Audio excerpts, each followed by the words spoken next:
और पूर्व में दीपक जी ने जैसे कहा कि बच्चे से लेकर युवान और वृद्ध लेकर होकर, वैसे देखने जाओ तो मन बालक की तरह होना चाहिए, शरीर युवान की तरह होना चाहिए और बुद्धि वृद्ध की तरह होनी चाहिए। ये तीनों जब एक समाहित हो तब आध्यात्मिक मार्ग में चलने के लिए व्यक्ति अधिकारी बनता है। क्योंकि मन जैसा बालक जैसा हो, चंचल हो, निर्दोष हो, बालिष्ठा न हो पर बालक का, दोनों में फर्क है। कई बार लोग उम्र से बड़े हो जाते हैं पर मन की बालिष्ठता नहीं जाती। तो बालिष्ठता तो सबको अखड़ती है, खींचती है, पर बालकपना सबको, सबके भीतर प्यार जगाता है, प्रेम जगाता है। तो वैष्णव का मन बालक की तरह निर्दोष होना चाहिए। खेल के दिनों में देखने जाओ तो बड़े भागते फागुन आयो री, फागुन आयो फागुन आयो फागुन आयो री, बड़े भागते। देखो कितने वैष्णवों का हो भाव होता है, कितने हमारे सौभाग्य कि ये फागुन का महीना वापस आ जाए। कैसी प्रतीक्षा भगवती जनों को, व्रज भक्तों को रहती है, बड़े भागते। देखो भाग्य से फागुन आता है, भाग्य बिना कैसे पहिए एक पलक जो रही है वृंदावन, तो ब्रज की भूमि भाग्य बिना नहीं मिलती। फागुन मास भाग्य बिना, भाग्य न वल्लभ भूतल आए। श्री महाप्रभु जी भी वैष्णव को परम भाग्य से ही प्राप्त हुए हैं। और भाग्य धन यशोदा भाग्य तिहारे, जिन ऐसो सुत जायो हो। श्री यशोदा जी के कैसे भाग्य हैं कि जिनके घर ऐसे लालन पधारे हैं। तो ये सब भाग्य कर्मों के फल रूप भाग्य। देखो भाग्य दो प्रकार का होता है, एक कर्म प्रधान भाग्य, दूसरा कृपा प्रधान भाग्य। स्वागतम वो महाभागा प्रियम किम करवाणी, रास में भी कहा ना, तो महाभागा स्वागत है आपका। अब रास का सुख कोई कर्मों का फल हो सकता है?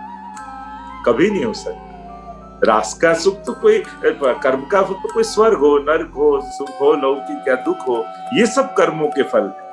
ऐसे अलौकिक स्वरूपानंद की प्राप्ति वो तो केवल और केवल भाग्य, सौभाग्य श्री यमुने जो दे, जो यशोदा जी द्वारा, जो यमुना जी द्वारा जो अलौकिक भाग्य और सौभाग्य मिलता है, उससे ही ये परम स्वरूपानंद का दान का अनुभव जीव कर सकता है। तो एक कर्म प्रधान भाग्य है, कृपा प्रधान भाग्य है। तो जब ब्रह्म समझ लेते हैं तब कर्म प्रधान भाग्य को बंद कर देते हैं और कृपा प्रधान भाग्य से वैष्णव जीता है। कि प्रति पल वैष्णव की, ठाकुर जी ने खुद के हाथ से जो वैष्णव का सौभाग्य लिखा है, श्री यमुना जी ने जो सौभाग्य लिखा है, उसी का आनंद प्रतिपल वैष्णव लेता है। और इसीलिए बड़े भाग्य थे फागुन आयो। कितने हमारे बड़े भाग्य हैं कि फागुन का महीना है। फागुन जिसमें सब गुण फल रूप से प्राप्त हो, वही फागुन। देखो अभी उष्णकाल आएगा ना, तो बीज का महत्व आएगा क्या? ये बीज भिजो के ठाकुर जी को धरो, फिर स्नान यात्रा में बीज के लड्डू और आएंगे, रथ यात्रा आएगी तो अंकुर आएंगे, अंकुरी धरते हैं ठाकुर। और जब खेल के दिन आए तो फगुआ आता है, फाट फाट फाट, वही बीज कैसे केवल अंकुर नहीं होते, वो तो भिजो के रख दो, लपेट दो कपड़े में, तब जाके अंकुर फूटते हैं। या तो गर्म उस पे, फिर तो फूटता है, तो बीज फूट फूट के धानी बन जाता है, वो फगुआ बन जाता है। तो जो उष्णकाल ऐसे देखने जाओ तो बड़े भाग थे फागुन, जिसमें सभी 6 ऋतु के गुण है, वो फागुन है। इसलिए आप खेल के दिनों में देखो, वही 6 ऋतु को जो 3 अपन में ऋतु में डिवाइड करें, तो उष्णकाल, ग्रीष्म, वर्षा और शीतकाल। तो आप रसिया जोर जोर से गा रहे हो, रंग उड़ रहे हो, तो चारों तरफ गर्मी गर्मी हो जाती है, पसीना पसीना निकल, उष्णकाल आ जाता है। और फिर जहाँ भीतर से केसुड़ा का जल उड़ने लगे, जल का छिटकाव होने लगे, तो मानो वर्षा ऋतु आ जाती है। और वर्षा ऋतु में आप भीग जाते हो, तब थोड़ी थोड़ी ठंड भी बाद में लगने लगती है। तो सभी ऋतु का अनुभव फागुन, ये तो सब गुण इसमें है, सभी ऋतु के गुण है। और प्रभु के 6 गुण फल रूप से अनुभव हो, वही ऋतु का नाम फागुन। ऐश्वर्य, वीर्य, यशस्वी, ज्ञान और वैराग्य, ये केवल महात्म्य के लिए ही नहीं है, ये रसानुभव में भी ठाकुर जी इन 6 का उपयोग करते हैं। इसीलिए तो हमारे यहाँ 6 गुण वेणु गीत में भी बताए गए।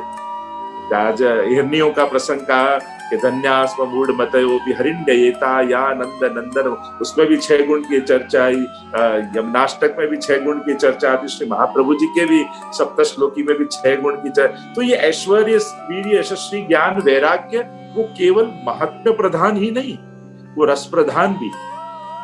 और इसके उल्लेख कई प्रकार से हम कर सकते हैं कि उसमें ऐश्वर्य कैसे, वीर्य, यश, श्री, ज्ञान और वैराग्य, ये रसमार्ग में भी षट धर्म उपयोग में आते हैं। तो जिस ऋतु में 6 गुण फल रूप से प्राप्त हो वही फागुन। तो ये फागुन की ऋतु में अब जब रसिया गान और शुरू हो चुके हैं, रंग उड़ने लगे हैं और ब्रज भक्त तो जिनकी प्रतीक्षा राड़ उड़ने लगी है कि जब विरह भाव इतना उत्कट हो जाता है तब राड़ के रूप से ठाकुर जी के सन्मुख मशाल जलाई जाती है और जब बारूद जिसे फेंका जाता है उससे जो अग्नि प्रकट होती है और उससे ब्रज भक्तों का विरह उत्कट होता है, उसके दर्शन मात्र से भगवत विरह की प्राप्ति हो। देखो तो हमारे यहाँ प्रभु संबंधी जो जो क्रियाएं प्रभु के सन्मुख होती हैं वो दर्शन मात्र से फल का दान करते हैं। कोई के अरे ये मेरे घर में नहीं करूं, यहाँ के दर्शन क्या करूं? तो घर में करो तो उत्तम बात है, पर नहीं हो रहा है तो हवेली में वल्लभ कुल के सन्मुख ठाकुर जी को जो जो लीला के दर्शन करते हो वहां केवल दर्शन मात्र से फल की प्राप्ति। घर में सेवा करते हैं वहां क्रिया मात्र से फल का अनुभव होता है, पर यहाँ वल्लभ कुल के सानिध्य में भगवत सेवा जहाँ होती है वहां दर्शन मात्र से फल को। हमारे यहाँ प्रेंख पर्यंक शयनम आदि पन्ना के पदों में या मंगल मंगल ठाकुर जी का दर्शन करने ब्रजभक्त मंगला में जाते हैं तो जो जो भाव लेकर जाते हैं या पल्ले में झूलते झूलते ठाकुर जी अपने चरण के अंगुष्ठ को मुख में पधरा कर ही जो जो जो जो भक्त जो भाव से, कोई प्रोड़ा है, कोई कुमारिका है, कोई अलग अलग भाव के गोपीजन हैं, उनको पल्ला में झूलते झूलते दर्शन मात्र रसानुभव ठाकुर जी कराते। देखो नटवत वरवत दोनों रूप ठाकुर जी है। वो वरवत फल रूप तो है, नटवत भी है। केवल नाट्य करके, इशारा करके सीखा, केवल हाथ से उस लीला को करके ठाकुर जी फल का दान कर देते। उनको सुधारस का दान भी करना हो तो जरूर नहीं कि जीव के पास जाएं, केवल अपने चरण के अंगुष्ठ को मुख में पधरा लें तो दूर खड़े हुए व्रजभक्त को सुधारस का अनुभव हो। तो केवल नाट्य मात्र से भी प्रभु रस प्रगटा सकते हैं। ऐसे नटवत वरवत है, नटवर प्रभु है। और इसीलिए प्रभु को के पास जीव पहुंचे, व्रज में जाए, वो लीला में हो, वहां की अलग बात है। हमारे घर में विराजते ठाकुर जी, अब उनको लगे कोई क्रीड़ा नहीं कर रहे, आपने सामग्री धरी, वो आरोप कर ही फल का दान कर देते। तो जिसमें ये 6 गुण फल रूप है, ऐसा ये फागुन मास है। और यहाँ फागुन मास में अनेक प्रकार के जब रसिया, देखो गाली गाने की भी आज्ञा ली। अब कोई गाली बोलने की दुनिया में कभी आज्ञा लेता है? जब आज्ञा है सब मर्यादा ले पहली, सब मर्यादाएं छूट जाए तब गाली मुख से निकलती है। ये तो वो भी आज्ञा लेकर दो, ये तो विरुद्ध धर्माश्रयता है कि जो करने में विवेक चूक जाए तब जो क्रिया हो उसको भी विवेक से करते हैं कि प्रभु अब आपकी गाली गाए, आपको ये गाए, तो आज्ञा ले लेके गालियां देते हैं ठाकुर जी। और ठाकुर जी भी एक व्रजवासी इनकी गाली पर 100 आदर बलिहारी, एक गाली पर 100 आदर बलिहार कर दूं, ऐसी प्रिय ठाकुर जी को भक्त के मुख से निकली हुई गाली अच्छी लगती हो। शिशुपाल की दे तो फिर सुदर्शन छोड़ देते हैं ठाकुर, पर ये भक्त दे तो पिचकारी छोड़ते हैं, सुदर्शन नहीं छोड़ते। फिर तो अपने रंग में ठाकुर जी रंगते हैं, क्योंकि वहां जब जिसको स्नेह नहीं है, केवल द्वेष भाव है, तो वहां थोड़ी गाली ठाकुर सहन करें। मैं तो परमात्मा हूं, तू कौन सा गाली देने वाला, तेरा क्या सामर्थ्य। पर जहाँ स्नेह है वहां ठाकुर जी को भी आनंद आता है। देखो कई बार हमारे यहाँ भी ऐसा होता है, बच्चा कुछ न करने की बात बोले तो गुस्से की जगह लाड ज्यादा आता है। देखो इतना छोटा सा ऐसी बात कर रहा है, कैसा गुस्सा कर रहा है, देखो तो उसे भी तो इतना सा है, मना कर रहा है, देखो कैसी बातें कर रहा है। तो उसकी विपरीत क्रिया भी हमको आनंद देती है। वैसे ही भक्त भी विपरीत क्रिया करता है खेल के दिनों में, तो ठाकुर जी को आनंद देने वाली ही होती है वो सब क्रियाएं। तो खेल के दिनों की यही तो विशेषता है कि ये सब प्रभु का सामर्थ्य है, भक्त को प्रसन्न करने में लग जाता है। प्रभु का सामर्थ्य भक्त को आनंद देने में लग जाता है। देखो भगवत्ता पूरी जब भक्त को आनंद देने में लग जाए तो फिर कौन भक्त बच पाएगा। कितने भी कोने में छिप लो, कितना भी ओढ़ लो, पर ठाकुर जी को रंग पिचकारी ऐसी चलाएंगे कहीं ना कहीं रंग छू ही जाएगा। तो प्रभु की यही विशेषता है, वो पूरा नहीं रहने देते, कहीं ना कोई प्रकार से जीव को रंग ही देते हैं। चोवा, चंदन, अबीर, गुलाल, चारों रंग चारों ब्रजभक्तों के भाव से ठाकुर जी कैसे खेलते हैं। हमारे यहाँ तो सभी गोपी है ना, हर एक चीज प्रभु गोपी से ही, गोपियों के भाव से ही बने हैं।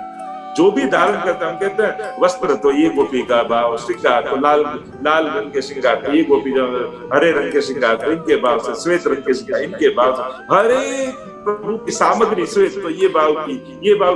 प्रभु के आसपास सामग्री, वस्तु, श्रृंगार जो भी है वो सब गोपियों का भाव ही तो है। प्रभु की शोभा ही गोपियों का भाव बढ़ाना है। इस श्रृंगार से थोड़ी शोभा बढ़ती है, कि कोई ना कोई गोपियों के भाव की, हमारी भाव भावना देखो, तो भाव भावना की दृष्टि से ठाकुर जी के दर्शन करोगे ना, तो ठाकुर जी एक दिखाई देंगे और आसपास अनंत गोपी जन अनेक अनेक प्रकार से, जैसे रोम रोम प्रति प्रकटित कोटि गौर, श्री महाप्रभु का श्रीअंग रोम रोम श्रीनाथ जी से बना हुआ है, वैसे ही ठाकुर जी का रोम रोम गोपियों के भाव से ही सीखता है। वही तो आनंद मात्र कर पाद मुखोदरादि है, गोपियों का हृदय का आनंद है, उसी का साकार स्वरूप वही तो श्री कृष्ण है। और इसीलिए ठाकुर जी अनेक, और रसिया में जब भी गाओ दो जन बीच में सबको बहुत करते हैं, तो सास और दूसरी ननद, काना पिचकारी मत मार, मेरे घर सास लड़ेगी रे, सास लड़ेगी रे, मेरे घर ननद लड़ेगी रे, काना पिचकारी मत। तो सास कौन है? जितने प्रतिबंध दोष रूप है वो सब सास, और जो भक्ति की निंदा करने वाले हैं वो सब ननद है। तो सास ननद को तो एक सिंबल बताते हैं, और जो बहुएं घर में नहीं कह सकती वो रसिया बड़े प्रेम से गाती, जोर जोर से गाती, दो बार गाती है लाइन को।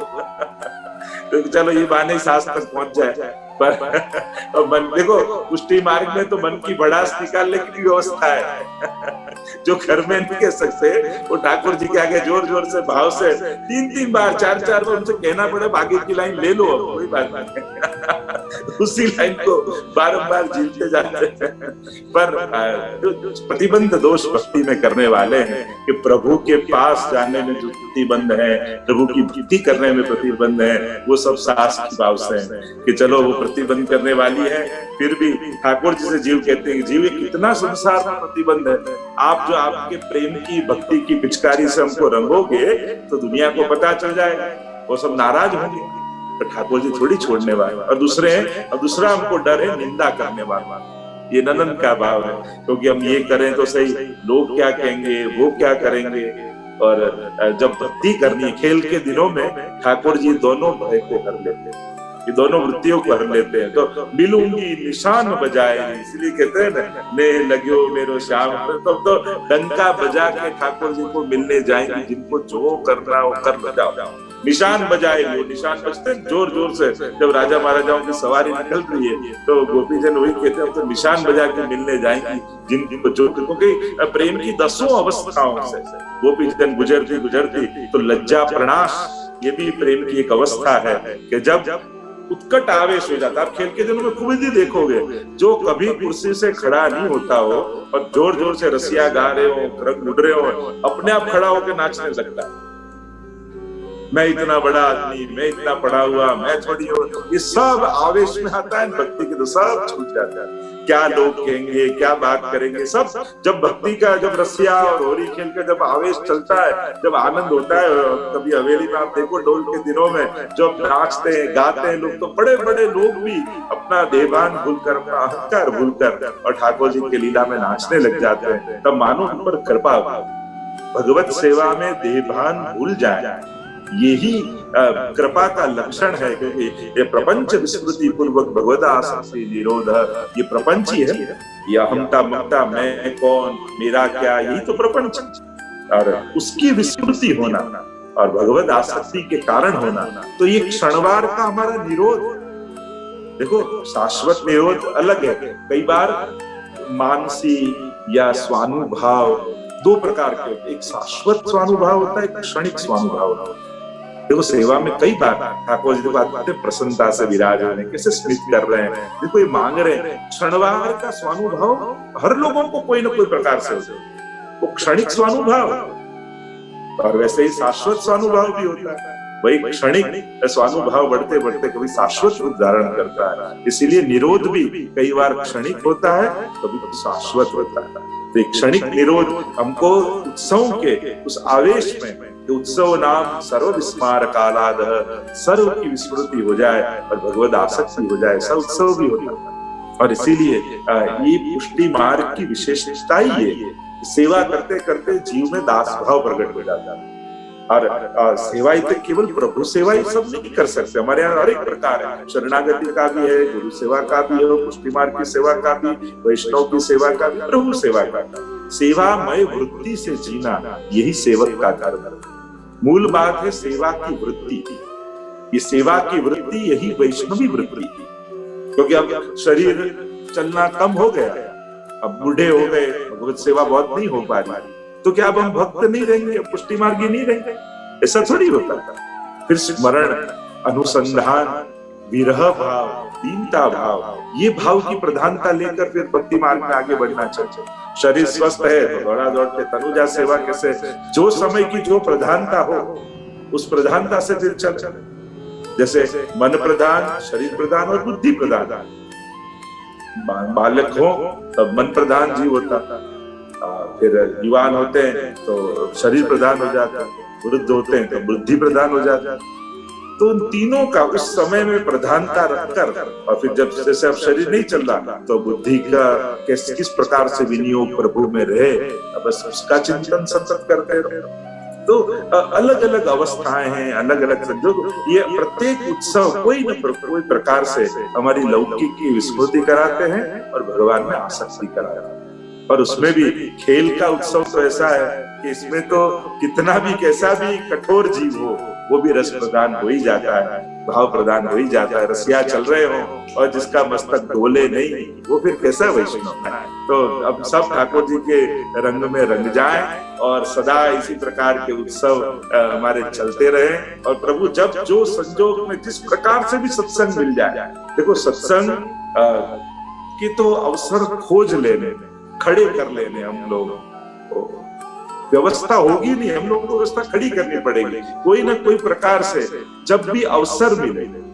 देखो कई बार मैंने देखा है कि लोगों के भाग्य में कई बार कई चीज नहीं हुई पर कई क्षणों को संभाल लेते हैं, तो वो क्षणों को संभाल लेने मात्र से उनको लाभ मिल जाता है। घड़ी बार वो लांबा योगो नहीं होता, पर क्षणों ने साचवी लेवा थी ये लाभ मड़ी। तो कई बार ऐसे उसके भाग्य में लंबे योग नहीं होते पर कई क्षणों को संभाल या कोई महापुरुष का सानिध्य। अब अपने भाग्य में नहीं है ब्रज में जाना, पर वल्लभपुर की सेवा में हम रहते हैं तो वैसे कोई निज मंदिर में घुसने भी नहीं दे बैठक जी में, पर महापुरुषों के या बड़ों के साथ में रहने से कि चलो आओ तुम जारी जी को लिया ना, तुम वस्त्र लिया ना, तुम ये पकड़ रखो, वो केवल व्यवस्था में रहने मात्र से भी अच्छे ठाकुर जी के निज मंदिर तक प्रवेश मिल जाता है, अच्छे गिरिराज जी के पूजन तक मिल जाता है, बड़े बड़े आचार्यों के सानिध्य में कभी कोई जाने का पर उनके साथ हो तो सहज में प्रवेश मिल जाता है। सावधान सावधान करते हो, खाली इतनी सेवा करते हो तो भी कहाँ भीतर तक पहुंच जाते हैं।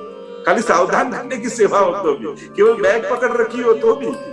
देखो ठाकुर जी का कहाँ से वो छोटा सा संजोग भी, मैं कहता हूँ देखो इंजन नहीं है तो सब डिब्बा, डिब्बे खड़े यूं कहते हैं, पर इंजन लग जाए तो वो ट्रेन बन जाता है। वैसे ही कहीं इंजन से कोई एक डिब्बा जुड़ जाए और वो डिब्बे से डिब्बे जुड़ जाए तो पूरी ट्रेन कहाँ से कहाँ पहुंच जाती है। एक इंजन के जुड़ने मात्र से 20 डब्बे एक गांव से दूसरे गांव चले जाते हैं, बाकी उनमें कोई सामर्थ्य नहीं है कि डिब्बा कहीं जा सके, पर वो इंजन का एक जुड़ने मात्र से कितनी हजारों किलोमीटर की यात्रा हो जाती है। वैसे ही कोई ऐसे भगवती, कोई ऐसे वल्लभकुल, कोई ऐसे गुरुजन, कोई ऐसे की कहीं कड़ी जुड़ी हो तो सहज में हम कहाँ के जीव हो और कैसा कैसा लाभ कभी विचारने जाएंगे। इतना ऐसा लाभ हमारे भाग्य में तब लिखा था, कैसे हरि गुरु वैष्णव सबकी हमको सेवा मिले, पर वो सहज का सानिध्य। इसीलिए महत् संगस्त दुर्लभो अगम्य अमोघश्च, ऐसे महत् का संग कैसा कैसा जीवन में लाभ दे देता है, हमको कल्पना भी नहीं।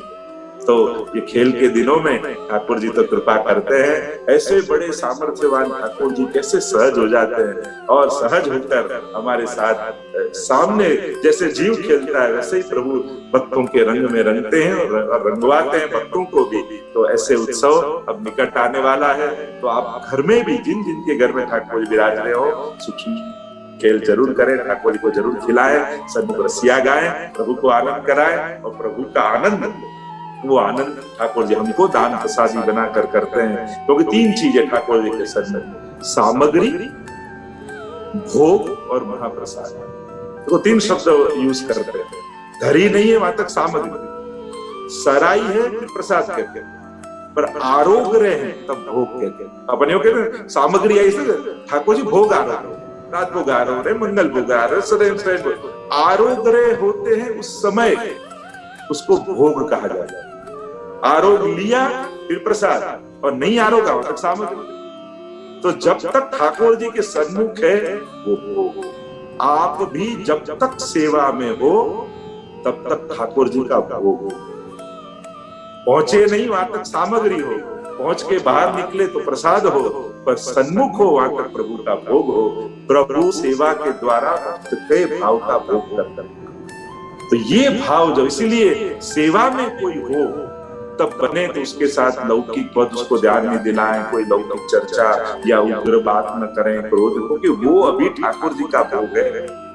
और ठाकुर जी का भोग न कच्चा होना चाहिए न जला हुआ होना चाहिए, वो उत्तम प्रभु के लायक ही होना चाहिए। तो प्रभु के लायक ही बना रहे ऐसा विवेक सतत रखकर प्रभु का भोग बनकर भगवत सेवा में। कहने का मेरा अर्थ कि अभी प्रभु मेरे भाव का भोग कर रहे हैं, और ये जो भान रहेगा ना तो मन कहीं भटकेगा नहीं। आप मन भटकता है सेवा में, क्यों? क्योंकि प्रभु का भोग बनकर नहीं, प्रभु का भोग बनकर प्रभु की सेवा में रहोगे तो मन कभी नहीं जाएगा। क्योंकि अभी तो प्रभु मेरे भाव का भोग कर रहे हैं, मुझसे आनंद ले रहे हैं, और उनको आनंद दे रहा हूं तो संसार को आनंद कैसे दे पाऊंगा? आप प्रभु को जो आनंद दे रहा है तो संसार का आनंद न ले पाएगा नहीं, क्योंकि भोग चल रहा है। तो ये भाव, तो ठाकुर जी खेल में भी भक्तों के भाव का विशेष प्रकार से भोग कर कर, और अभी तो भोगी का उत्सव भी आता है, उत्तरायण के समय भोगी उत्सव कहते हैं। तो हमारे यहाँ तो हर एक चीज कोई ना कोई प्रकार से संलग्न की हुई है। तो अंत में आप सबको आशीर्वाद, सबने बड़े सुंदर रसिया गाए और होली की बधाई।